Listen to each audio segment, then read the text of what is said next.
about perhaps where I came from. I am farming still at 65. I'm a retired guy now, but I worked for 31 years at TRW Corporation as a tool and die maker, and I left there at 50. I retired early because I'm a farmer at heart. And much like you mentioned here earlier about being on the farm and being called into ministry, there was heavy pressure on me in the church to go into youth ministry. And I really thought that maybe I should do this. And when I was in my second year working in industry, there was a big layoff. And Canadian Mennonite Bible College came to me, and it was our lay minister's fault. He put him up to it. And he said, look, we'll pay for your first year at CNBC to go. So I said to my new wife, I said, hey, is this it? Is this the calling to go? And she looked at me. She looked at me and said, you idiot, it is not. What are you talking about? You can't do that. You'd be sitting in a church office seeing the dust fly in the spring, and you'd say, I gotta be out there on the land. And she was right. And so I listened to her, and we didn't go. We stayed in Vineland, and we farmed, and I worked in industry for years. So it was a great thing. I really enjoyed my time working in the trenches and blue collar life. It was a good thing to connect with people. And I enjoyed my life on the farm, and I'm still there. So that's just a little bit about me. Later in life, I went back to university and got a degree in political science. I really enjoyed that slice of life. It's allowed me to do things that I would not have done as just a farmer. One of the things has been to work for the Mennonite Central Committee part-time, which I've been doing, I think, for about 5 or 6 years now. During COVID, it was all a blur what was going on with how we functioned, but we're getting back on track to doing things as we used to, which is a good thing. And I've enjoyed very much being part of the MCC family. It's a big part of my life. My wife is a school teacher. She teaches kindergarten, has one more year to go, or this is her final year rather, and she will be retiring shortly, and that will bring new ideas about what we might end up doing with ourselves in this new chapter of life. I want to reflect briefly on the devotional about the feeding of the 5,000. I want to ask people here about that story. What is it that you remember most about that story?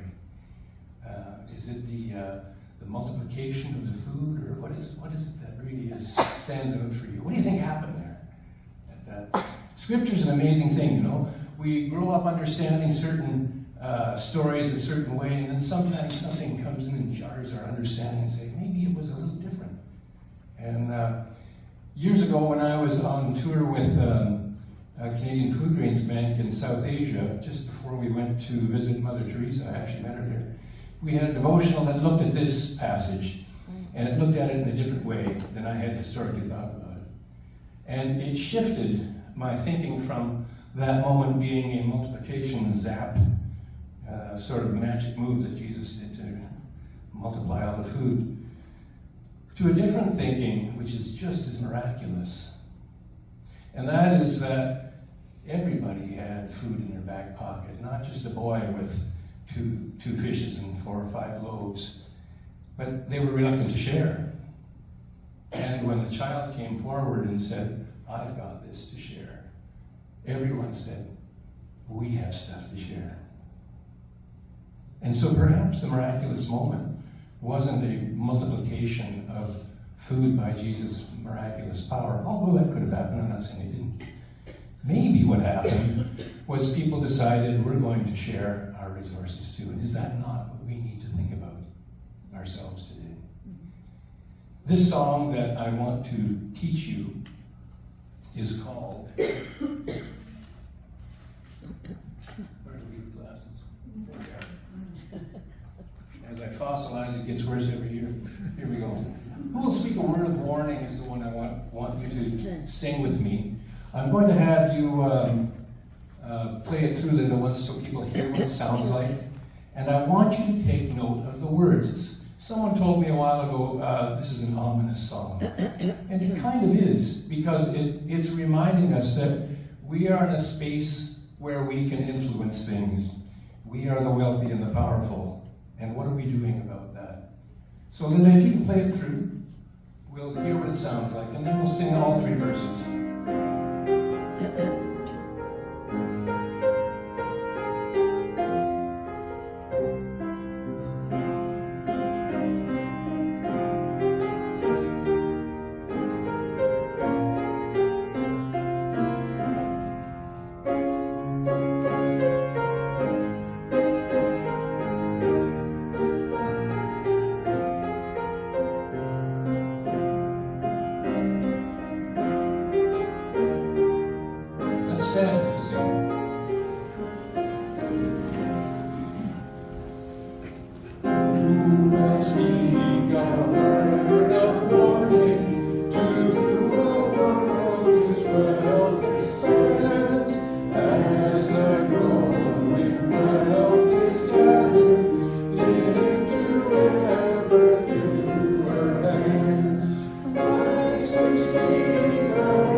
to speak a word of wisdom for the church to read and share.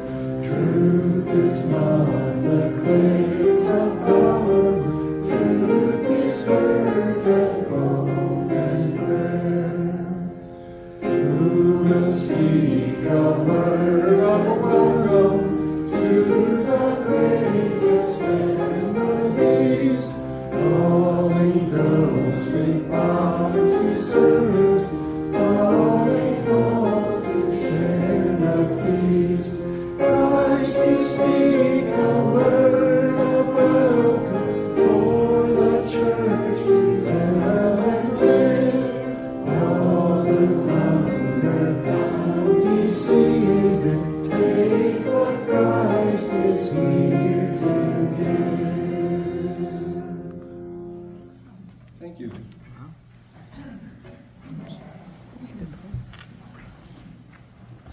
I like that song because the words are very instructive to us as people with power and privilege. And we hope that we can think about that as we consider what our Christian service really means. Quickly, I'm going to read from Matthew 25 here, verses, I think, 33 to 41.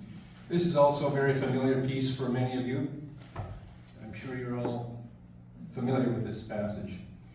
For when I was hungry, you gave me food. When thirsty, you gave me drink. When I was a stranger, you took me you took me into your home. When naked, you clothed me. When I was ill, you came to my help. When in prison, you visited me. Then the righteous will reply, Lord, when was it that we saw you hungry and fed you, thirsty and gave you drink?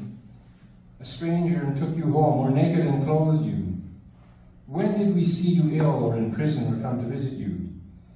And the king will answer, I tell you this, any time you did this for one of my brothers here, however humble, you did it for me. So that was part of the mantra, if you will, of the beginnings of Mennonite Central Committee. This idea of Christian service being a paramount, important piece of who we are. A counterculture lifestyle of caring and service.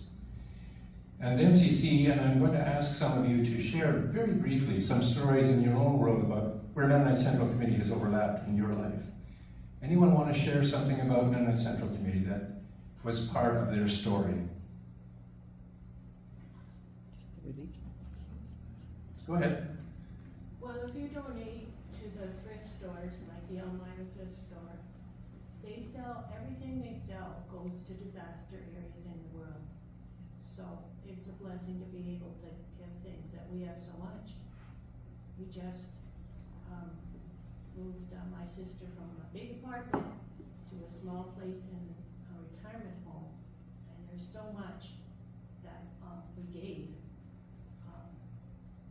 And that was actually a good thing, only if you think of it the other way, you're giving away a lot of things that you can't sell.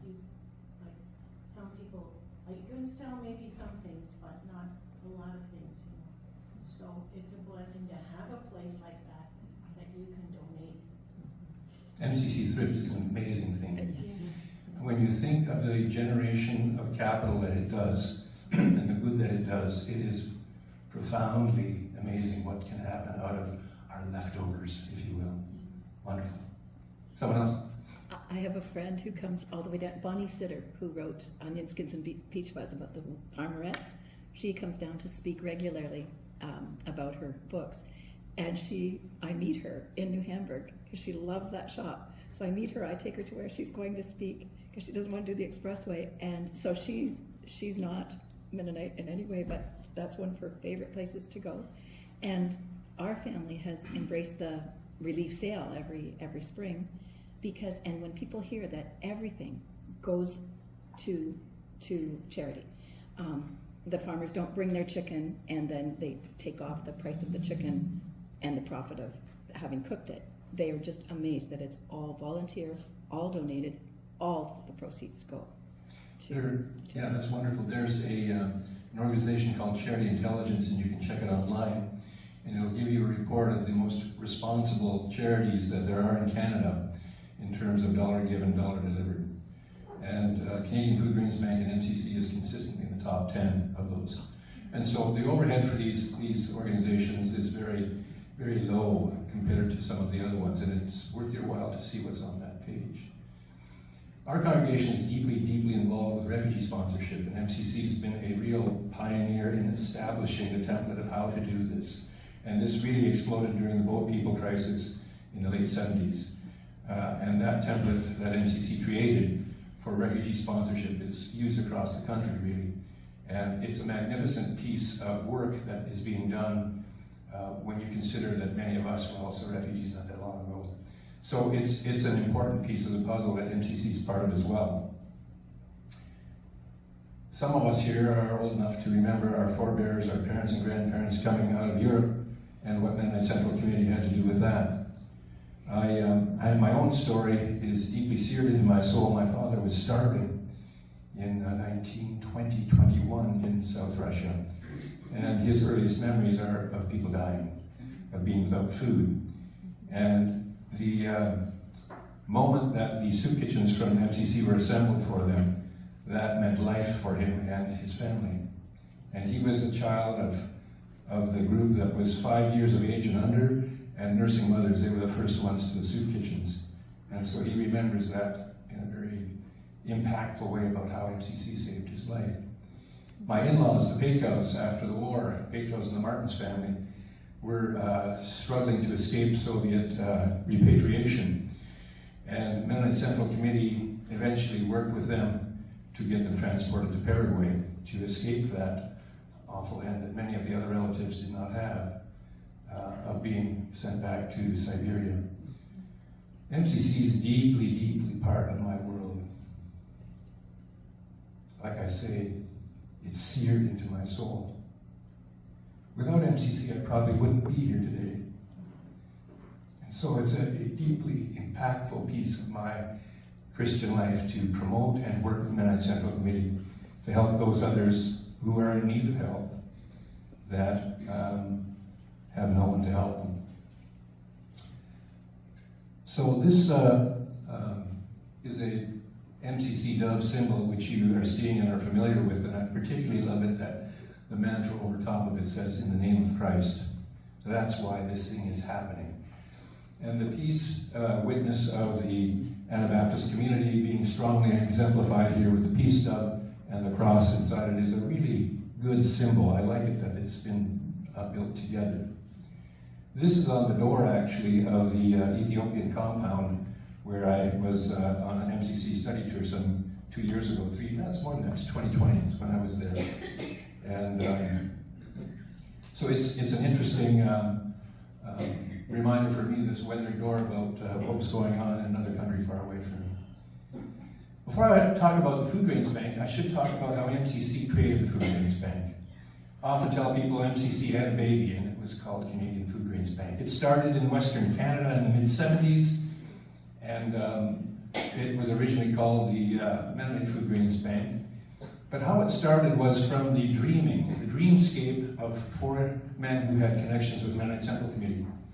They were Art DeFair, who had recently been a MCC worker in Bangladesh. Another MCC operative, his friend John Wheeler. Len Siemens was the Associate Dean of Agriculture in the University of Manitoba.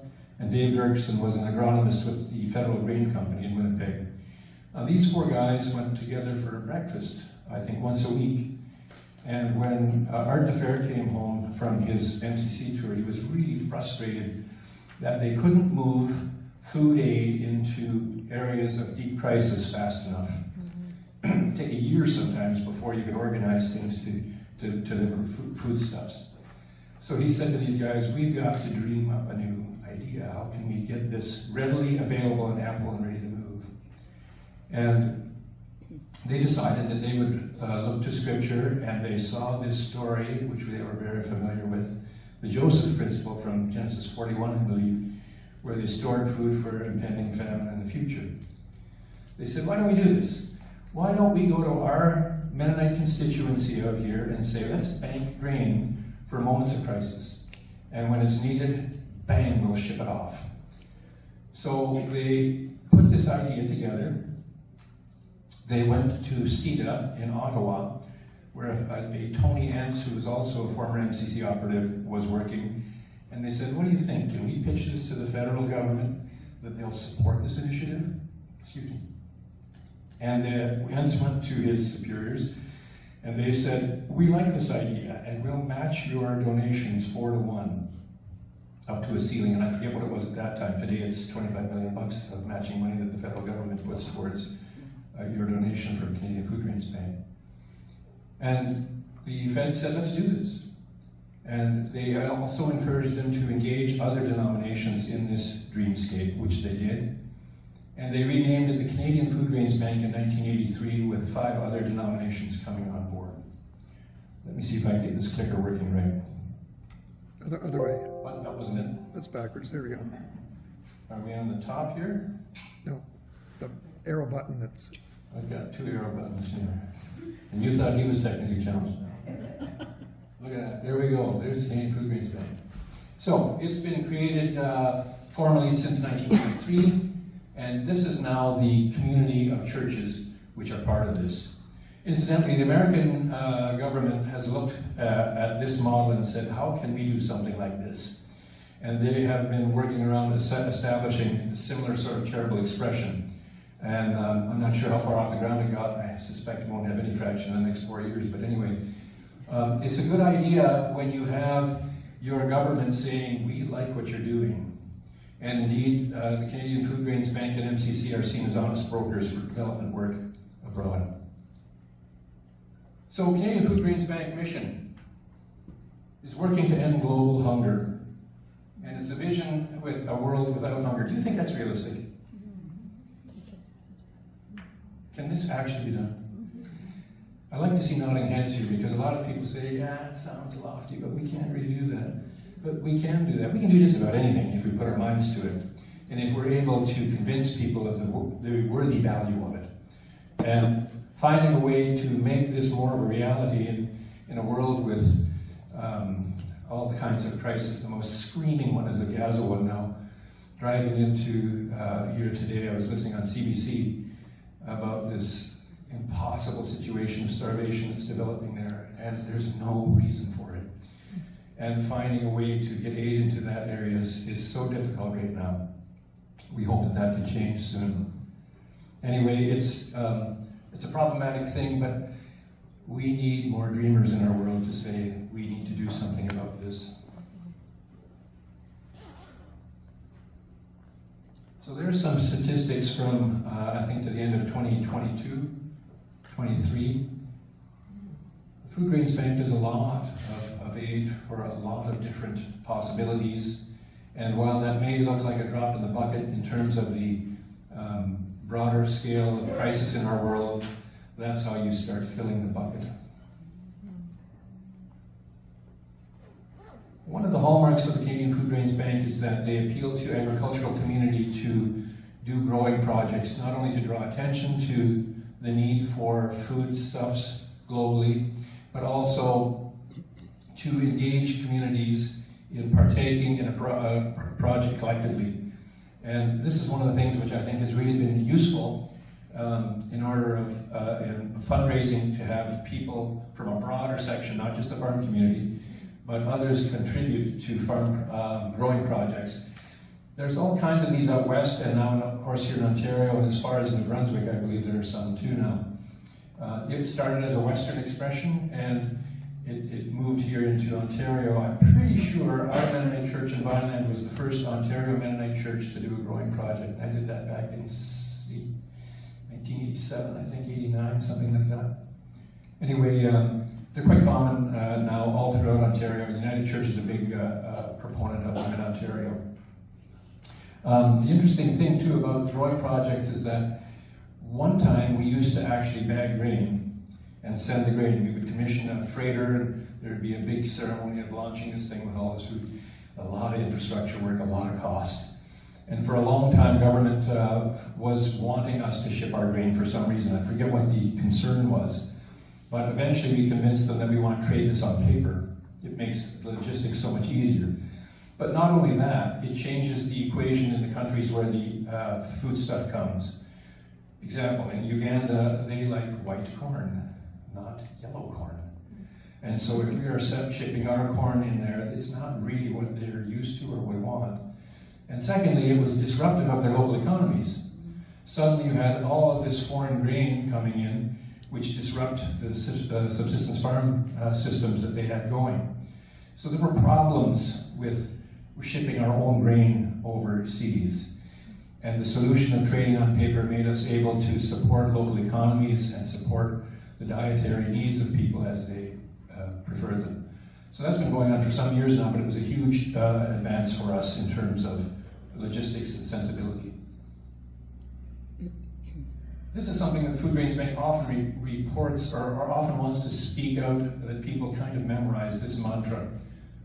Global food security is when all people have regular access to enough nutritious food to lead healthy and active lives. So it's a fairly simple understanding from our perspective, because that's what we do here, right? But in the broader world, this is not always the case. And aiming for this is what we hope to be able to accomplish. Now, the global hunger stats that you see here are quite interesting, because as you can see, we were making a real dent in moving forward prior to actually COVID-19. Once it arrived, that sort of upset the apple cart for a lot of things, including development work abroad. But since then, we've had a fair bit of global instability as well, what with the Ukrainian crisis and other possibilities. The prediction and projections are going higher, that our crisis management globally is not as good as it once was. And so food security is not in as good a condition as it was, and is increasingly insecure. Here are the reasons why much of this is the problem globally.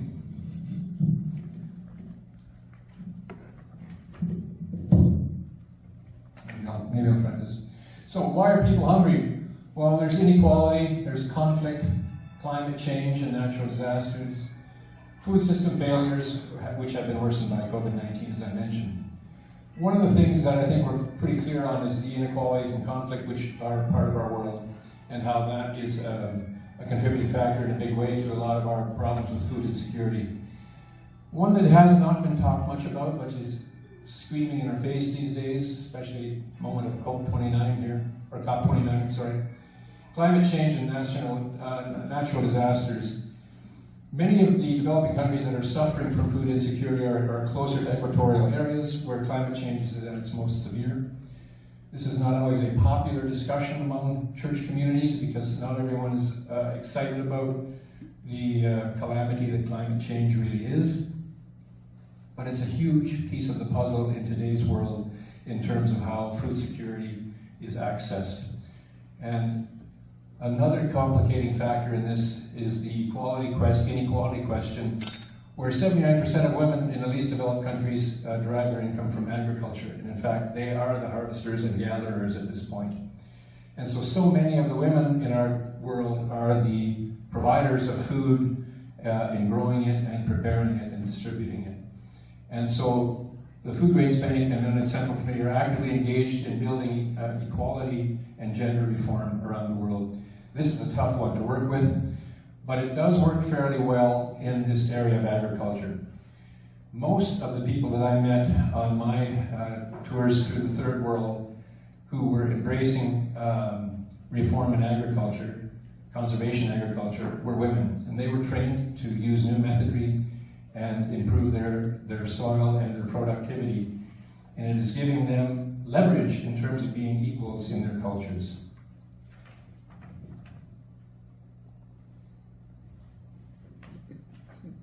So I went on a learning tour with the Mennonite Central Committee to Ethiopia in 2020, and saw firsthand some of the things which are happening with development work abroad, particularly with the Mennonite Central Committee, but most of these were engaged also with the Canadian Food Grains Bank. Here's Ethiopia. I guess it doesn't quite show exactly on that side where it is there on the screen. This is the route that we took. In the north there, where you see Hotel Alabila, that's close to the Tigray region, secessionist region, where there's been a lot of violence, and we were caught up in that one day when we were there. It was simmering at the time, but we lost half of a day being held up in a city where there was this mass demonstration between ethnic communities. The Amhara, the Oromo, and the Tigray communities are the three large ones in Ethiopia, and they've been jockeying for control for years. We live in a multicultural state here in Canada, and so it's a little easier for us to understand tolerance and acceptance of others. But over in Ethiopia, this is a long simmering, centuries-old problem, and it exploded, I believe, in 2021. It was a place of great atrocity and military conflict. Much of the agriculture that we saw in Ethiopia was very basic and primitive by our standards. Threshing by hand here, we saw both this flail threshing and also with cattle trampling grain on the ground. This is how they thresh their grain. They're really good at it, and it's quite artful what they do. Every community, every family really has expertise in storing their grain like this. This sheds the water quite well, and they thresh it as they need it. Teff, T-E-F-F, is the main source of their dietary need. It is they make this into a flatbread and use various toppings on it. It's quite good. I enjoyed it quite a bit when I was there, and I'm not always a big fan of Middle Eastern food, but it was really quite good. I love this shot. This is a picture of me contributing to global farming degradation.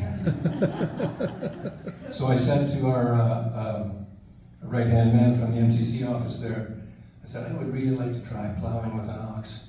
And he said, well, we'll see if we can do that. And for a few days, of course, nothing developed. And one day we were driving down the road, and we saw this guy working.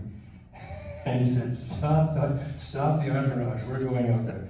So I went out there with him, and he said, you're going to plow? And I said, you think they'll let me? And they thought this was great, some dumb white guy who wants to plow. So they got me set up here, and I was plowing with a wooden plow there. It's amazing. And the fellow in the background there was calling instructions to the oxen so they would turn around the right way and whatnot. But it really was an interesting feeling to do this. It felt very primal for me to do this, which has been going on for centuries, not only here but all around the world. And also to recognize just how degrading this practice of intensified tillage really is. We know this in North America by now. Conservation agriculture has been part of our understanding for a couple decades at least now, where you want to leave residue on the soil. You expect microbial life to increase in the soil because of the residue being consumed by the microbial life. The reduction in erosion is paramount with conservation agriculture. And so bringing some of these ideals to the third world to say, this is how you can improve your yields, this is how you can improve your farming technique, it works for them because their productivity increases.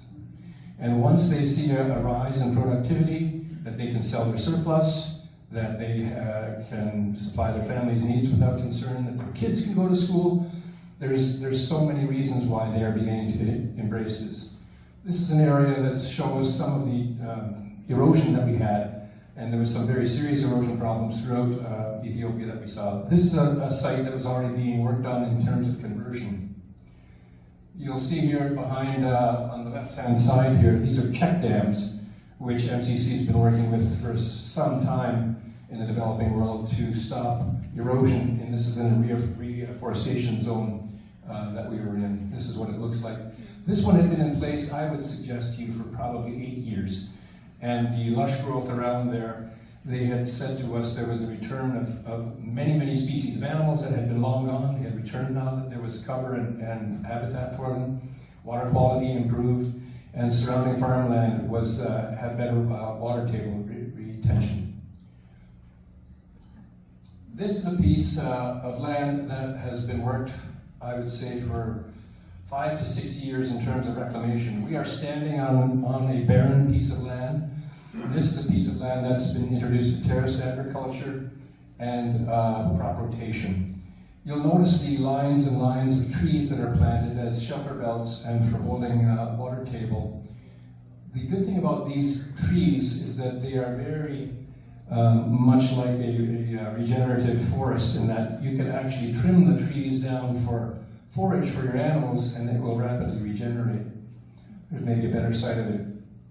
You can see this is on a hillside where these unreclaimed pieces here, you can see the level of erosion and degradation there compared to what's above it. It really was quite amazing to drive through a barren sort of a landscape and then come to this reclaimed zone.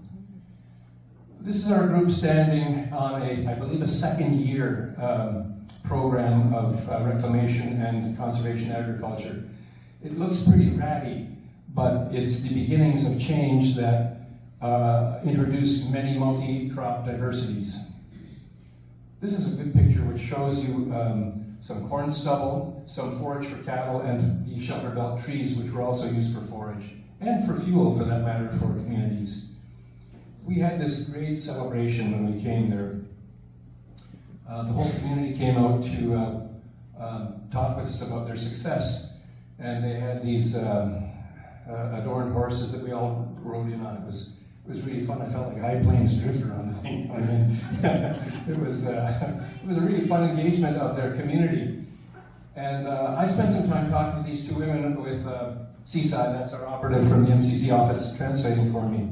And I was really interested about women in agriculture and the equity programs that were going on. And these two women were very excited to tell me about it, about how where we were sitting in the shade, it used to be a hot, barren space.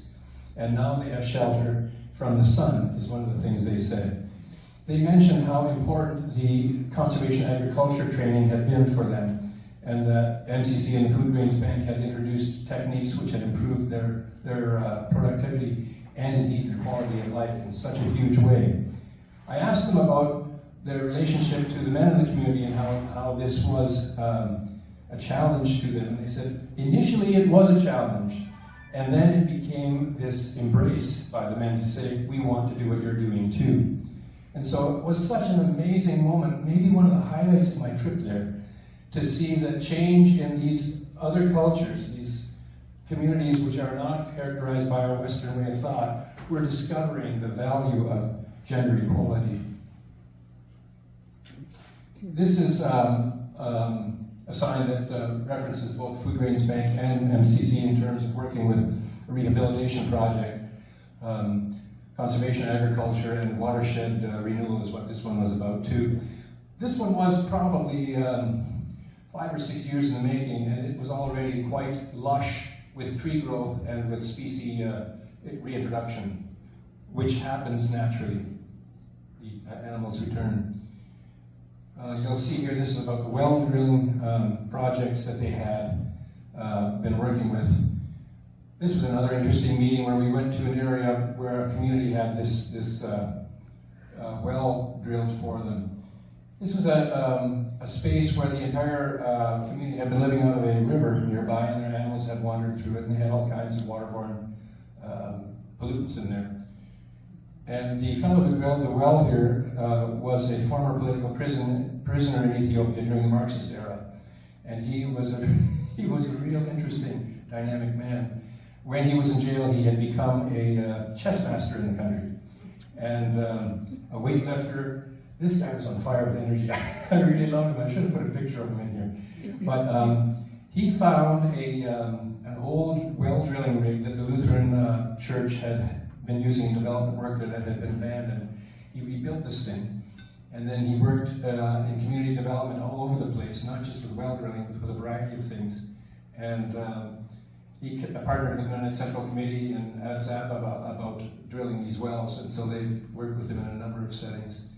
There's the new wellhead, which provides them with clean water, and the whole community can use it, and they carry it from this well to their surrounding community. Take a note at the far right there, you see that little pop bottle funnel there, filling up a jerry can. Oh, yeah.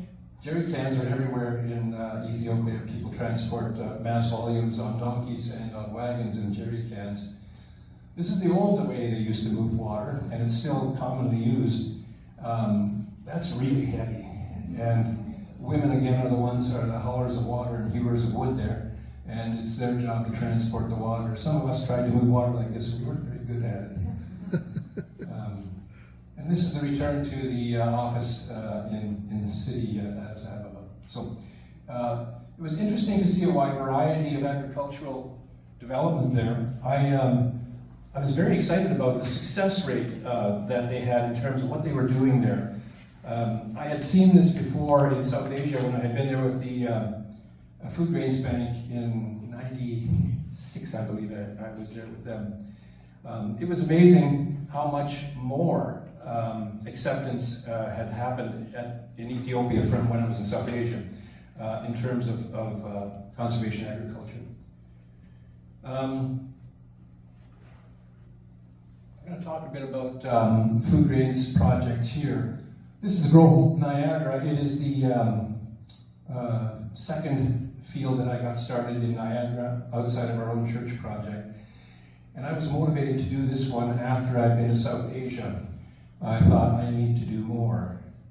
Much like that song, Who Will Give the Warning, it inspired me to do more than what I was doing. So initially in this field, I started up on the Bethesda home property. Some of you probably know about Bethesda. It's this, it was at one time a working farm that some Mennonite Brethren people had initially begun to use there to work with mentally handicapped. And it's gone through all kinds of metamorphosis over the years. But because it was once a farm, it has this large land base. My friend was the maintenance coordinator there, and when I came back from South Asia, I said to him, Chris, what do you think? Could we use this land for a Canadian Food Grains Bank project? And he said, I'll make it happen. So we got together a bunch of Mennonite farmers, and there were 6 or 7 of us in the area at the time, and we ran this thing as a group of farmers strictly through donation from farm suppliers for probably about 6 or 7 years. And then it sort of morphed into a larger expression of Grow Hope, as it's called, which is a collection of churches who fund it. So most of the Mennonite churches in Niagara now are connected to this field in terms of covering costs, and we have every year a crop from this field.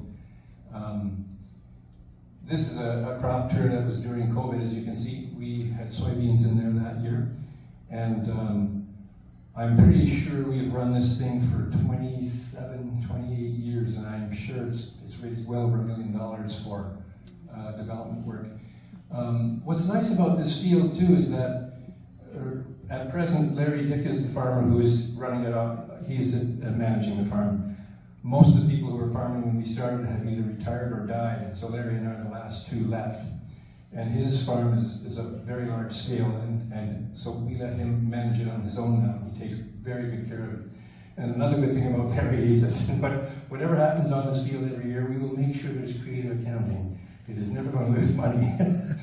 And there are years when we do lose money, because some years you have a terrible drought. Some years you have endless rain.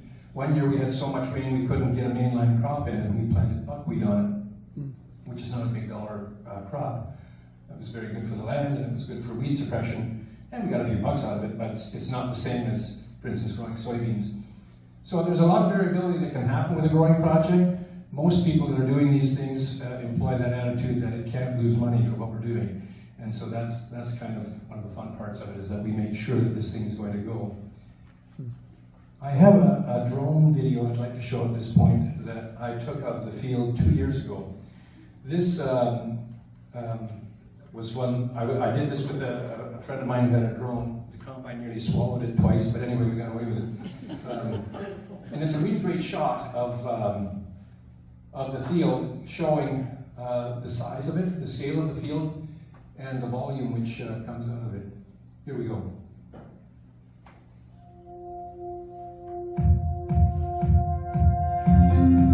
This is Grow Hope Niagara, a 42-acre plot of land near Campton, Ontario, that has been feeding hungry people around the world for 25 years. Grow Hope Niagara is worked and managed by Larry Dick and his family.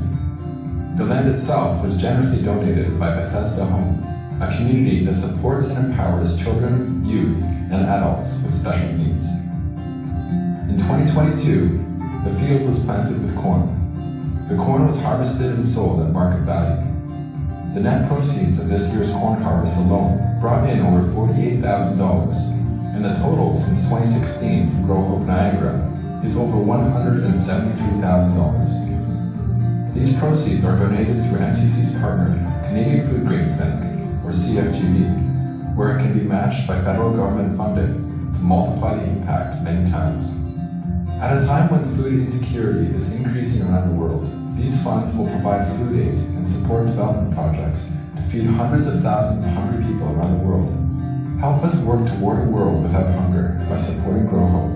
For more information, go to mcco.ca/growhope or contact Tom Neufeld at thomasneufeld@mcco.ca or 905-941-0179.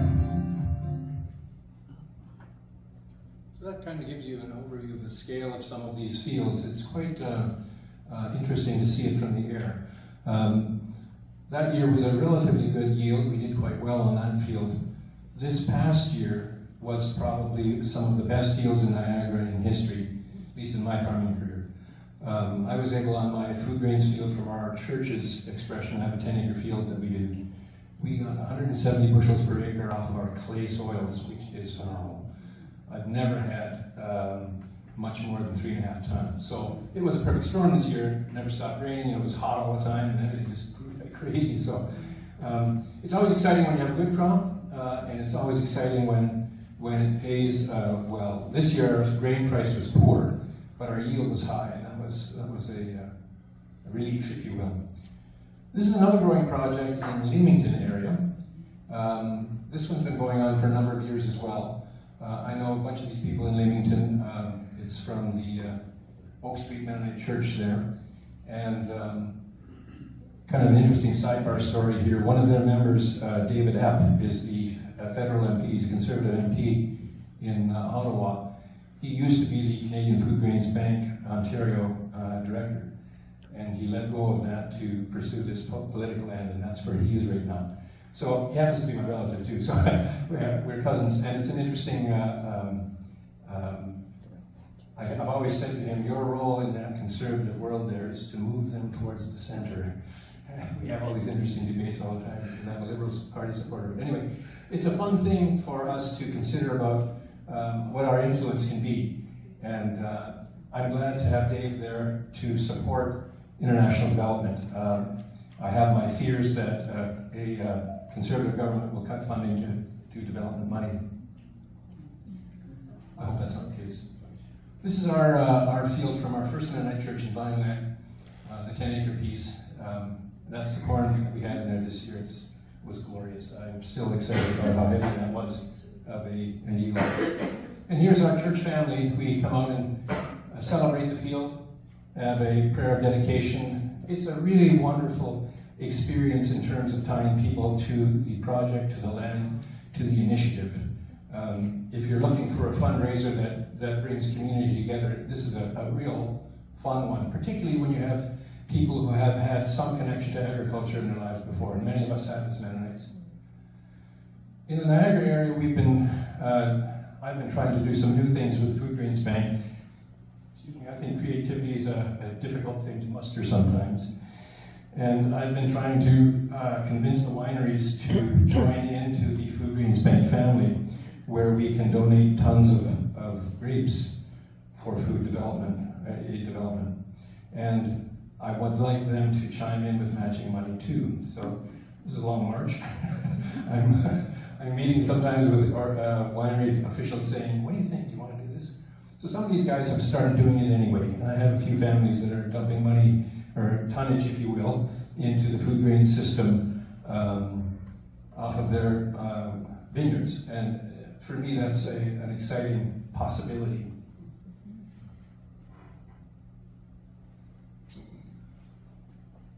While that's up there, I want you to think about that for a moment. I'm just going to talk briefly about Canadian Food Grains Bank work with government in terms of policy advancement.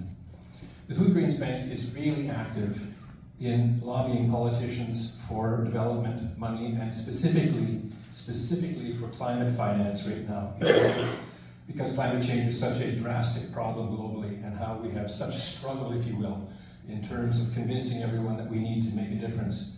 The COP29 negotiations going on right now are trying to establish a certain level of climate finance for the third world, that the wealthy countries will pay reparations, if you will, for the damage that's been done. $1 trillion a year is what they're looking for. And sadly, it's kind of a non-starter there at this meeting, and I think most people recognize that when it comes to paying for our damage to the environment, most countries are not willing to step forward and say, let's start doing this. The good thing is that it is a forum for third world countries to have a voice. And that's why I think COP29 and that series of negotiations is very important. We need to hear from their voices about how desperate things are becoming for them. And for us to seriously consider the way that we are living, how we need to change this into a more greener economy, a more greener environment. And so I think it's really important for us to consider finding a way to send that message to our government and federal leaders. I was part of a delegation that went to Ottawa 2 years ago where we lobbied MPs. We met with them and talked with them about this crisis, and we were asking for them to commit monies towards climate finance in the fight against climate change. And we met with members of all parties. It was the most difficult to meet with Conservative members on this issue because some of them are not interested in pursuing it. But we had very good interaction with most Liberal candidates that we spoke with and most NDP MPs that we spoke with. Our MP in Niagara is a Conservative fellow named Dean Allison, and I know him quite well. I rent land from his mother-in-law. And we had a really good meeting with him in Ottawa. I really felt good about it because it was hard to get to talk to Conservative MPs. And while I think he was very receptive in listening, I'm not sure he's going to promote anything out of it. But nevertheless, he has heard the voice, and I think it's very important. I'm particularly impressed with the Food Grains Bank pressure, if you will, on government in terms of hearing this need that we need to address. The MCC office is there also working on this, but not in the same aggressive way that the Food Grains Bank is with government policy. It's one of the strengths that they have. It's one of the reasons I'm very happy to be engaged with Food Grains Bank, is that they are very progressive thinkers, and they make a difference in what they're doing. So, is there a way for us to dream up an MCC Food Grains Bank project? I would really be happy if out of my visit here today, someone had some idea, some creative idea about how they might find a way for your community to engage in this. I think that there's places where churches can work together collectively with agricultural churches, urban with agricultural ones, to make something like this happen. And my hope is that that might be something that comes out of this meeting today. I spent some time a while ago in Port Rowan, and maybe some of you know some connections from the Mennonite Brethren community there about starting a field there.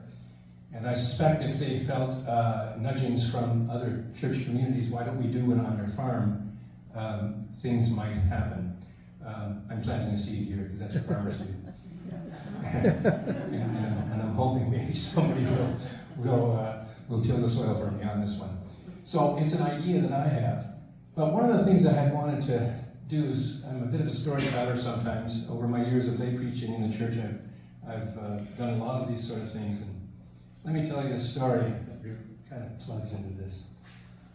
I have a Ford van, which has the lock, automated lock right on the elbow of your left arm. A really dumb idea, because you always hit it all the time when you're getting out of the van. I got the van here today. It's an old service van for a plumbing company, and I got it for nearly nothing, and I love it on the farm. It's a great piece of hardware, but I hate that lock system. Twice I have locked myself out of that van with the keys inside.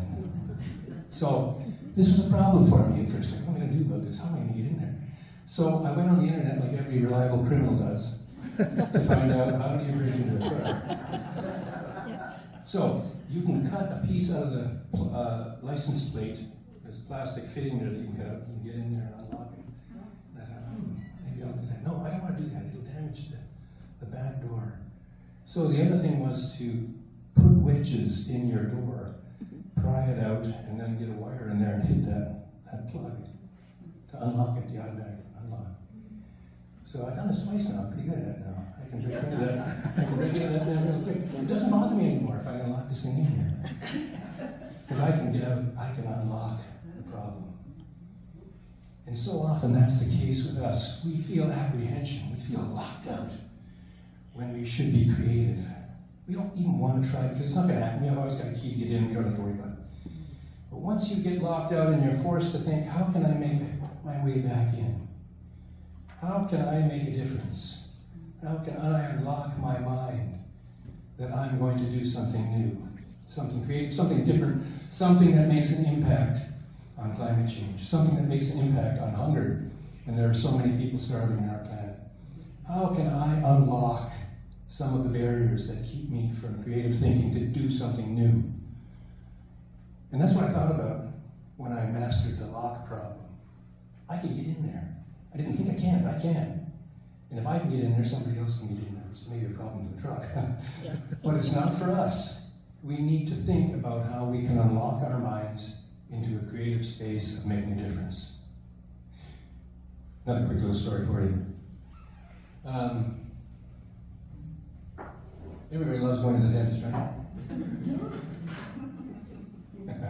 You know, when I was a kid, I had a dentist, and he was a Mennonite guy named Kruger. He was the most violent man I've ever met. He would carry children screaming over his shoulder into the chair and throw them and threaten them. That was one of them. And I learned to endure pain from that man and take it. And so I've had this fear of dentists all my life. And a while ago, all my life I've had trouble with my upper plate here with root canals and everything. And I thought, you know, I got to get this thing fixed up finally. So I asked the dental experts about implants into there. And they said, well, it's a big job. It takes about 2 years to, you know, put implant or put gum grafts and all the rest of the stuff to prepare the spot to put the things in. And then it takes a while for that to heal, and then you put the implants in. I said, I'm going to do it. So I was really apprehensive about this because it's going to hurt. You know, also I was really worried about doing it because it's going to cost a lot. And I thought, do I want to do this? So I ended up pursuing it. And at one point I was in the dental office there for nearly a day with this small South Asian woman pounding these pegs into my head with a hammer. I'm exhausted, they're getting me out of here. You know, like, I finally get those crazy things in there, and about 3 months later they put the caps on, and now I've got 4 teeth here that are not my own. They're cemented into my skull. It's like an axe, I can bite through anything. It's really good. It's really good. And so, why am I telling you this story? Because sometimes when we're thinking about giving something of ourselves, we think it's going to hurt us. It's going to cost us a lot if I'm going to be donating money to something, and it's going to hurt me. I don't want to do that. I want to evade that pain. I want to do something else with my money. I don't want to feel pain going through this. But after I got all this done, it feels better now. I feel good. And so what hurt me, my apprehensions about the pain, that's all gone now because I feel good now. It's been healed, it's been fixed. And all that money that I spent, it was money well spent because I feel good. And I want people to feel good about thinking new thoughts, about thinking about creative ways to impact our struggles on our planet. I want you to feel good about it. I want you to unlock your thinking about how you can make a difference. This is a good way of doing it. There's a $25 million matching money that comes from the feds every year on this, and it's used up fast. But that's a good thing. Your dollar goes really far in terms of charitable donation this way. And it's an important thing to consider when you are in that space of season-ending income tax. Where do I want to spend money? Check charity intelligence. Where's a good place to put that money? MCC is a good place to put it. The Food Grains Bank is a good place to put it. And I would like to challenge you to think about that in a very concrete way. How can you decide to be creative and make something like this happen? I'd be happy to facilitate that somehow with any of the neighboring churches here that might have an agricultural possibility for you. And I want you to think about that today. That's why I came here. I want you to think about that.